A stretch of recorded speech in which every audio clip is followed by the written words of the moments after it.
السلام عليكم بنات. غنقدموا معكم الطريقه ديال الليمون مسيار، طريقه منزليه بلا صوديوم بلا حتى شي حاجه، طبيعي 100%. اول حاجه عندنا الليمون ديالنا، حاولوا تشوفوا صغير هذا الحجم هذا. انا هادشي اللي سبت، ما هادشي اللي متوفر. غادي نبداو على بركه الله. عندنا الليمون ديالنا هنايا، عندنا الملح هنايا البلديه الحيه، عندنا واحد المول ديال الزاج يكون ديجا معقم وما يكونش فيه قطره د الماء. وغادي نبداو بسم الله على بركه الله. غادي نشبروا الليمون ديالنا، غنعملوه في واحد المول، غنكبوا عليه الماء غليان، الماء غليان باش الجلده ديالو كترطب. غنخليوه واحد 10 دقائق في هذا الماء. بنات من بعد ما الليمون ديالنا رقدناه في ديك الماء غليان، رطبنا 10 دقائق، كنصلوه وكنشفوه مزيان. هانتوما كتشوفوا حتى قطره الماء ما خصها تبقى فيه. وغادي نكملوا على الطريقه. بسم الله. كنشبروا الحامضه ديالنا، كنقسموها على هذا الشكل هذا على 4، ولكن كتخليوها مشروكه من تحت، كتحاولوا ما تقطعوهاش تلقع.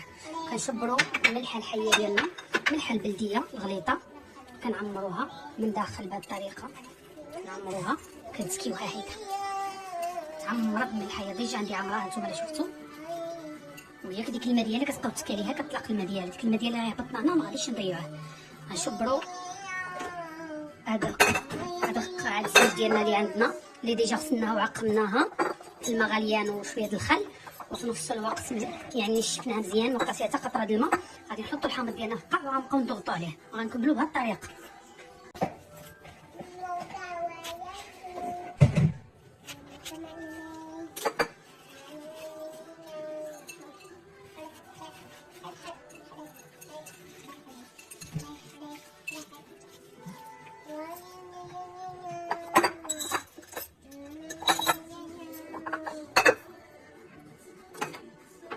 بنات هانتوما كتشوفوا الليمون ديالها مسيار كمان نفس الطريقه. هانتوما كتشوفوه من فوق زيدنا الملحه، وغادي نزيدوا وريقات الرند، غنخشيوهم في الجناب بعيده، 2 وريقات ديال الرند.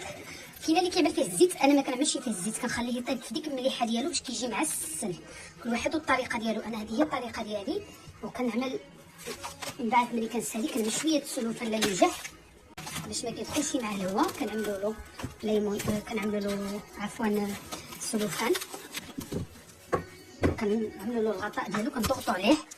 انا كيعجبوني هادوما لان كتضغط عليه مزيان، كتعاودوا السلوفان من فوقي. كيعاونك هو الليمون، كل ما ضغطتي عليه كل ما تضغط على بعضياتو كل ما طاب بسرعه. بنات ضروري الهواء ما يدخلش معاها. عملنا السلوفان من التحت، وغادي نعاودوا شويه هكا من فوق على الغطاء باش نثبتوه بهذه الطريقه. نثبتوه بهذه الطريقه هذه، ومنها تبقاو تقلبوه هيدا مره كتقلبوه كتحركوها. شوف ما كتزيدوا له لا ما لا والو. انا عاد عملته دابا، هانتوما كتشوفوها الماء ديالو فين وصل. دابا غدا الا جيت نطلع ليه غنصيب الماء ديالو وصل حتى لهنا.